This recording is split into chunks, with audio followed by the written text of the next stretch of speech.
সঠিক সময়ে সিদ্ধান্ত নিতে না পারলে আপনার জীবনও এই গল্পের মতো হতে পারে। একদিন এক ভদ্রলোক একটি পাত্রে পানি নিয়ে তাতে একটি ব্যাঙ রেখে পানি গরম করা শুরু করল। পানির তাপমাত্রা বৃদ্ধি পাওয়ার সাথে সাথে ব্যাঙটিও তার শরীরের তাপমাত্রা বৃদ্ধি করে সহনীয় পর্যায়ে নিতে শুরু করল। যদিও সে চাইলেই লাফ দিয়ে বেরিয়ে যেতে পারত, কিন্তু সে লাফ না দিয়ে সহ্য করতে থাকে।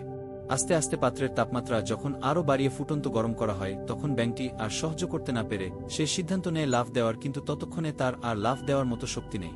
পানি আরও গরম হতে থাকে, যার ফলে সে অতিরিক্ত গরম পানিতে থাকতে থাকতে একটা সময় মারা যায়।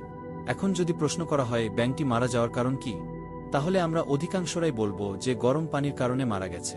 কিন্তু না, সে আসলেই গরম পানির কারণে মারা যায়নি। সে মারা গেছে সঠিক সময়ে লাফ দেওয়ার সিদ্ধান্ত না নেওয়ার কারণে। ঠিক তেমনি প্রতিটি মানুষের স্থান, কাল, পাত্র ভেদে এক একটা বিষয়ে সহ্য করার ক্ষমতা থাকে। আমাদের প্রত্যেকের মনে রাখতে হবে, ক্ষমতা থাকা অবস্থায় সঠিক সিদ্ধান্তটি সঠিক সময়ে নিতে হবে। আবেগ, ভালোবাসা দেখিয়ে দেরিতে সিদ্ধান্ত না নিয়ে সঠিক সময়ে সিদ্ধান্ত নেওয়া উচিত।